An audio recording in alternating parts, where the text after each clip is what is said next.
Hello, my friends. We're going to 1 Peter chapter 5, verse 6 and 7. This is 5 Minutes of Faith.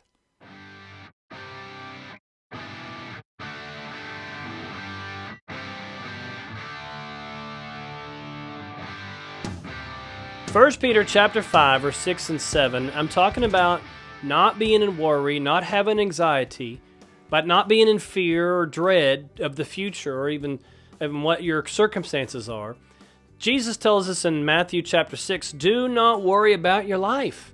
He tells us this to help us. Some may think it's impossible. How can I go about life not worrying? Well, you can. Yes, you can choose. You can choose what you meditate on, choose what you think on. You may have thoughts that pop in your head. You may have temptations. You may have emotions, an emotional reaction to your circumstances and maybe your perception. But you don't have to act on that. You don't have to speak in worry. What am I going to do? I don't know how we're going to make it. I don't know what I'm going to do. What if this happens and what if that happens? You don't have to act on worry. You don't have to let that anxiety begin to eat you away. It will physically eat you up. More diseases are brought about by stress and anxiety than anything else. It's amazing how that's linked, isn't it? The physical, and yet God knew all along. God knew all along when He told us in His Word. Even thousands of years ago, He told man to write it down. Do not worry. Do not be afraid. Do not stress. Do not be anxious. So here we have this truth. Do not worry about your life. How do I go about not worrying? How do I do this? And so I hope this encourages you.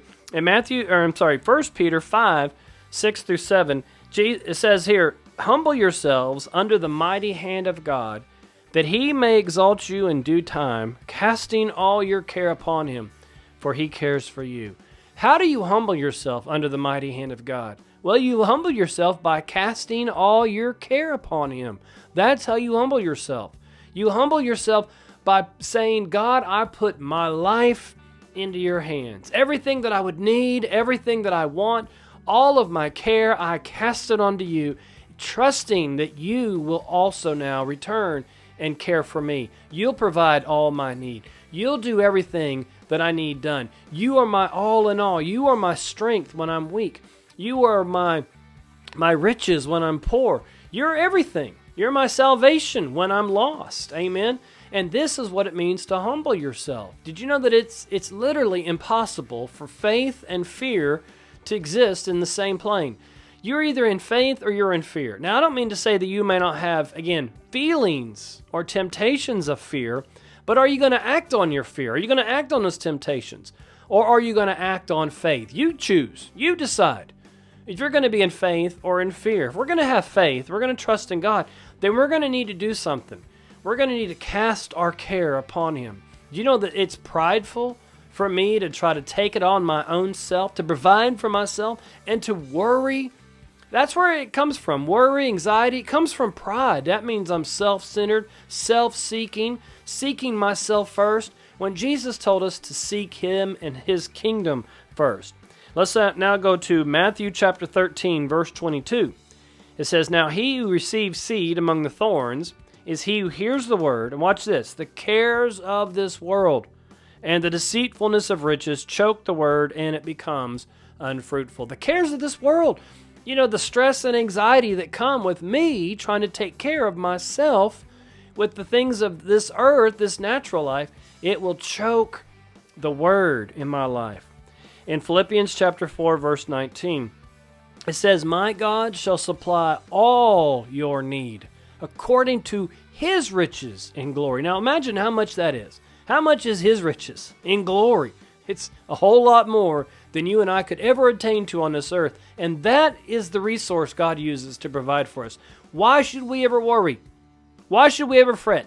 What care, what need, what want would we ever have, or that not being met, if God is the one providing all our need according to His riches in glory?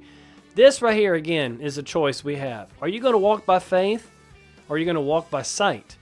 If I believed and trust in the Word, and yet I have temptation to fear, those thoughts pop in my head. What if you don't get it? What if this doesn't work out? How should we respond to that? with the Word of God. My God shall supply all my need. I'm not going to allow that fear. I'm not going to allow that worry to penetrate my mind. I'm going to speak and act on His Word. My God shall supply all my need. My need has already been met. God knew my need before the foundations of the world, and He's already met it. He's already provided for it. Why should I ever worry? Look what Jesus taught us to pray in Matthew 6:11. Give us this day our daily bread. Again, we trust God for today. I'm knowing and I'm believing that God is providing for me today. I'm not going to worry about tomorrow, but I know today God will provide all my need. Amen. Do you know that also? Are you trusting in that? Speak it out, proclaim it, and live by it. Amen. Do not worry about your life. This has been another 5 minutes of faith.